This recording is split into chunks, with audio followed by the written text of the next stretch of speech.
আসসালামু আলাইকুম এভরিওয়ান, কী খবর, কেমন আছো সবাই? আশা করছি সবাই অনেক ভালো আছো। তো আজকে তোমাদের সাথে আমি শেয়ার করব আমরা কক্সবাজার থেকে ঢাকা স্লিপার বাসে এসেছিলাম, আমাদের অভিজ্ঞতাটা কেমন ছিল প্রথমবার। তো যদিও আমি কক্সবাজার যাওয়ার সময় কিন্তু লোকাল বাসে গিয়েছিলাম, লোকাল বাসে অনেকটাই কষ্ট হয়ে যায়, এটার জন্য আমরা স্লিপার বাসে বাসায় ফিরছি। তো এই তো এখানে গিয়ে আমি সিট খুঁজে পাচ্ছি না, তোমাদের ভাইয়া আসতে লেট করতেছিল, তার কাছে যেহেতু টিকিট, তো টিকিট দেখে সে বলতেছিল আমাদেরটা কোনটা। তো যাই হোক, এইভাবে ময়ের মতো উঠতে কিন্তু অনেক ভালোই লাগতেছিল, ছোটোবেলার কথা মনে পড়তেছিল, আগে টিনের চালে উঠতাম এরকম মই বেয়ে আর কি। তো যাই হোক, এখানে গিয়ে জুতা রাখার জন্য খুবই সুন্দর একটা স্পেস আছে। তো এখানে আমরা আমাদের জুতাগুলো রেখে দিচ্ছিলাম সুন্দরভাবে। তো তোমাদেরকে আমি দেখিয়ে দিব যে এখানে তোমরা কী কী ফেসিলিটি পেয়ে যাবা। আল্লাহর উপর ভরসা রেখে বিসমিল্লাহ বলে তো গাড়িতে উঠে গেলাম। এখন পুরো জার্নিটা কেমন যায় এটা পরেই বোঝা যাবে। তো এই তো আমরা গিয়ে রাত্রের প্রায় 11টার দিকে গাড়িতে উঠেছিলাম। তো বাস ছাড়তে ছাড়তে অনেকটাই লেট করতেছিল, যেহেতু অনেক মানুষ আরও বাকি ছিল। তো আমরা এশিয়া এয়ারকনে এসেছিলাম।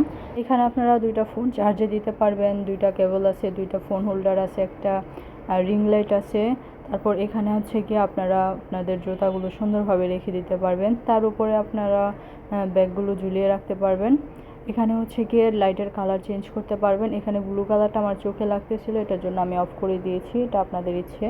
তো এখানে গিয়ে সুপারভাইজারকে ডাকার জন্য কিন্তু একটা দেওয়া আছে, অপশন দেওয়া আছে। তো আপনারা গিয়ে সব রকম সুবিধাই মোটামুটি এখানে পেয়ে থাকবেন।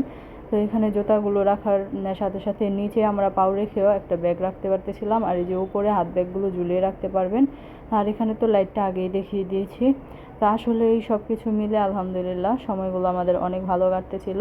তো এর মধ্যে কিন্তু বাসটাও ছেড়ে দিয়েছে। আর আমরা যেদিন ঢাকায় ফিরছিলাম ওই দিন বৃষ্টিও হচ্ছিল, বৃষ্টির মধ্যে আমাদের ব্যাগ নিয়ে আসতে একটু কষ্ট হয়েছিল বাস পর্যন্ত, কারণ যাওয়ার সময় আমাদের ব্যাগ বেশি না হলেও আসার সময় আমাদের অনেক ব্যাগ হয়ে গেছিলো, কারণ আমরা অনেক কিছু নিয়ে আসছি। তো কী কী আনছি বাসায় গিয়ে তো অবশ্যই তোমাদের সাথে শেয়ার করব। তা আমিও যদিও তেমন একটা মেকআপ করি না, কিন্তু বিকেলে একটু ঘুরতে যাওয়ার সময় হালকা পাতলা একটু মেকআপ করেছিলাম। তো ভাবলাম মেকআপগুলো উঠিয়ে নেই, যেহেতু সারা রাত গাড়িতে থাকতে হবে, এর মধ্যে মেকআপ চেহারার মধ্যে থাকলে একটু কেমন একটা আনইজি নিজের কাছেই মনে হয়। তারপর গিয়ে সুন্দরভাবে স্কিনটাকে একটু পরিষ্কার করে নিলাম বাসে বসেই। আর কক্সবাজারে ঘুরতে ঘুরতে স্কিনটা অনেকটাই কালো হয়ে গেছে, তো কী আর করার, এই ঘুরতে আসলে একটু এরকম হয়, তাই না? তো যেহেতু আমি স্কিন কেয়ারে তেমন কিছুই ব্যবহার করি না, ওই অনুযায়ী আলহামদুলিল্লাহ আমার স্কিন অনেক ভালো আছে আমি মনে করি। তো এখানে তোমাদের ভাইয়া তার বাসায় কথা বলতেছিল, তারাও একটু টেনশনে ছিল যে আমরা কোথায় আছি, বের হয়েছি কিনা, বা বাস ছাড়ছে কিনা। তো যাই হোক, 11টার উপরে হয়ে গেছে, তারপর বাস ছেড়ে দিয়েছিল, আমরা রওনা দিয়ে দিয়েছিলাম ঢাকার উদ্দেশ্যে। তারপর আমাদেরকে একটা ব্রেক টাইম দিল এখানে, এখানে আমরা দাঁড়িয়েছিলাম। তো এখানে আপনারা চাইলে খিদা লাগলে কিছু খেতে পারেন বা ওয়াশরুমে যেতে পারেন, একটু ঘোরাঘুরি করতে পারেন আর কি, যেহেতু বাসে অনেকক্ষণ বসে থাকা হয়। তো একটু ব্রেক টাইম সবাইকেই দেওয়া হয়। তো এখানে গিয়ে যেহেতু বৃষ্টি হচ্ছিল, আমরা তেমন একটা ঘোরাঘুরি করি নাই, একটু ঘোরাঘুরি করে আবার বাসে এসে বসে পড়ছি, এর মধ্যে আবার বাস ছেড়ে দিয়েছে। তো দেখেন আস্তে আস্তে মাশাআল্লাহ দিনের আলোটা সুন্দরভাবে ফুটে উঠতেছে, কারণ সূর্য মামার ওঠার সময় হয়ে গেছে।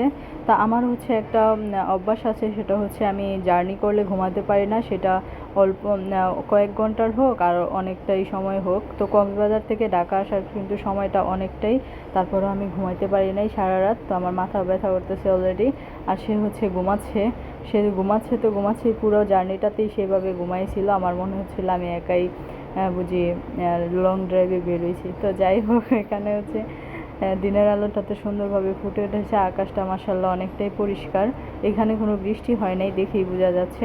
আর কক্সবাজারের ওইদিকে প্রচুর বৃষ্টি ছিল।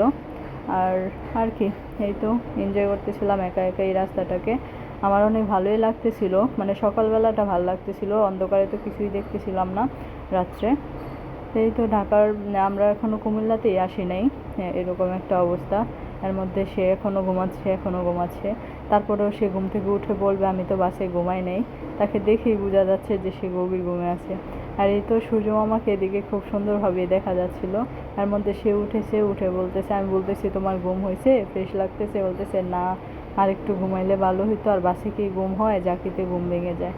তো কি আর বলার, আমি নিজেই হাসতেছিলাম যে তুমি যতটুকু ঘুমাইছো আর যদি 3 ভাগের 1 ভাগও আমি ঘুমাইতাম আমার অনেকটা ভালো লাগতো। বলে যে তুমি ঘুমাও নাই কেন? আমি বলি যে আমি তো জার্নি করলে ঘুমাইতে পারি না, তুমি জানোই। তো যাই হোক, কি আর করার, এখন হচ্ছে গিয়ে মনে হচ্ছে একটা সঙ্গী আছে আমার সাথে, একটু কথা বলা যাবে। তা আমরা হচ্ছে এখানে কুমিল্লাতে ছিলাম, কুমিল্লা এসে পৌঁছাইছিলাম।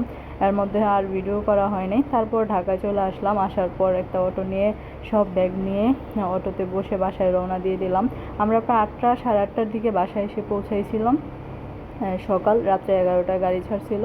যেহেতু তেমন একটা জ্যাম ছিল না, ওই হিসেবে মনে করি যে আমরা অনেক তাড়াতাড়ি বাসায় চলে আসছিলাম। যেহেতু সারা রাত জার্নি করে আসছি, তো বাসায় গিয়ে প্রথমে নাস্তা খেয়ে তারপর একটু ঘুমাইছি। ঘুমানোর পর হচ্ছে গিয়ে এখানে কলিজি ভুনা দিয়ে দুপুরে ভাত খেয়েছিলাম। তো দিনটা অনেক ভালো কেটেছিল, আলহামদুলিল্লাহ।